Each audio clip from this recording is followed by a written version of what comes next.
साथियों नमस्कार, भारत चक्र न्यूज में आपका स्वागत है। मैं हूं आपके साथ राजेश शर्मा। सोनम वांगचुक की पत्नी डॉक्टर गीतांजलि अंगमो ने सुप्रीम कोर्ट में एक संशोधन याचिका दाखिल करके एनएसए हिरासत को चुनौती दी है। वांगचुक को हाल ही में लद्दाख में हुए प्रदर्शनों के दौरान हिंसा भड़कने के बाद गिरफ्तार किया गया था। अंगमो का कहना है कि हिरासत का आदेश कानूनी रूप से गलत है, क्योंकि यह पुरानी और बेकार एफआईआर, गैर जरूरी सामग्री और झूठे बयानों पर आधारित है। अंगमो ने सोनम वांगचुक की हिरासत को उनके असहमति के लोकतांत्रिक और संवैधानिक अधिकार को रोकने का एक सोचा समझा प्रयास करार दिया है। अंगमा ने याचिका में कहा है कि हिरासत की वजहें 5 एफआईआरों पर टिकी हैं। इनमें से 3 एफआईआर 1 साल से ज्यादा पुरानी है। इनमें वांगचुक के खिलाफ कोई इल्जाम नहीं है और न ही उनका नाम लिया गया है। लाइव लॉ की रिपोर्ट के अनुसार 5वीं एफआईआर हिरासत से 1 दिन पहले की है, जिसमें सिर्फ अज्ञात उपद्रवियों का जिक्र है। इसमें साफ लिखा है कि कुछ शरारती युवक साजिश रचकर भूख हड़ताल में शामिल लोगों को उकसाकर जुलूस में बदल दिया। फिर इन उपद्रवियों ने लद्दाख ऑटोनोमस हिल डेवलपमेंट काउंसिल यानी LAHDC के दफ्तर पर पत्थर फेंके, पुलिस पर हमला किया। रिपोर्ट के अनुसार याचिका में कहा गया है कि केवल 4थी एफआईआर में वांगचुक का नाम है, लेकिन वह लेह एपेक्स बॉडी यानी ABL में शामिल होने के तुरंत बाद दर्ज की गई थी। यह पूरी तरह अलग घटना से जुड़ी है। अंगमो ने कहा, हिरासत का आदेश पूरी तरह गलत और मनमानी है। 5 में से 3 एफआईआर 2024 की है, जिनका सितंबर 2025 की हिरासत से कोई सीधा संबंध नहीं है। 4 एफआईआर अज्ञात व्यक्तियों के खिलाफ हैं और वांगचुक का नाम नहीं है। एनएसए के तहत हिरासत का कोई स्पष्ट आधार नहीं बनता है।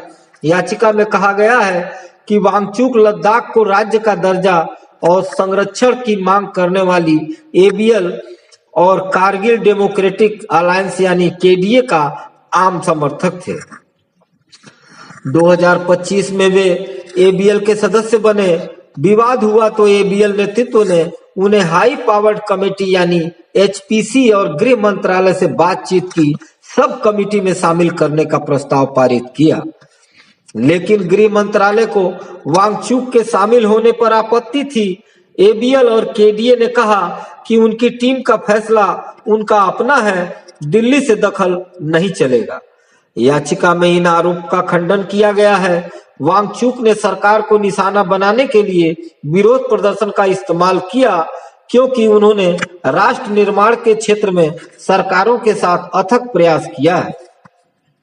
याचिका में कहा गया है कि वे 30 साल से शिक्षा सुधार और जलवायु परिवर्तन पर काम कर रहे हैं। राज्य सरकारों, केंद्र सरकारों और अंतर्राष्ट्रीय संस्थाओं से 30 से ज्यादा पुरस्कार उन्हें मिले हैं, लेकिन अगस्त-सितंबर 2025 में अचानक इल्जाम लगे।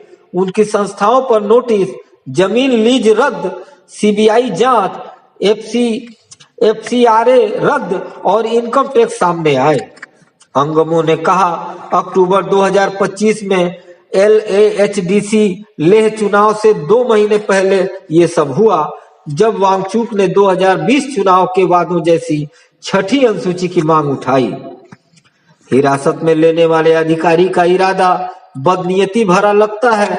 अंगमो ने कहा कि वांगचुक की हिरासत की वजह में वांगचुक के भाषणों में नेपाल, श्रीलंका और बांग्लादेश का जिक्र है, लेकिन पूरा भाषण देखें तो पहले वक्ताओं की बात दोहरा रहे थे।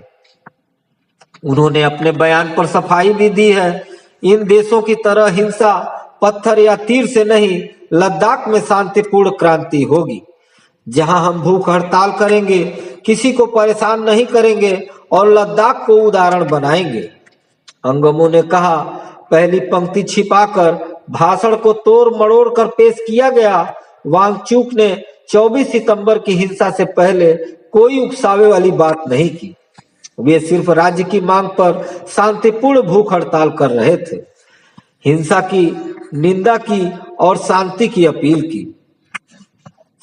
बताते चले कि अंगमो ने वांगचुक की नजरबंदी को चुनौती देने वाली अपनी रीट याचिका में संशोधन करने और अतिरिक्त आधार उठाने की अनुमति मांगी थी।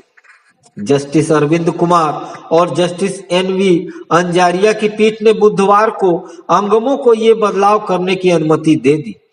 इसी के बाद अंगमो ने रीट याचिकाओं में संशोधन किया है। जोधपुर सेंट्रल जेल में बंद वांगचुक को लेह में पुलिस गोलाबारी में 4 प्रदर्शनकारियों के मारे जाने के 2 दिन बाद 26 सितंबर को हिरासत में लिया गया था। साथियों, आज के लिए बस इतना ही। कल फिर मिलते हैं देश दुनिया की बड़ी खबरों के साथ। आप देखते रहिए भारत चक्र न्यूज। नमस्कार, जय हिंद।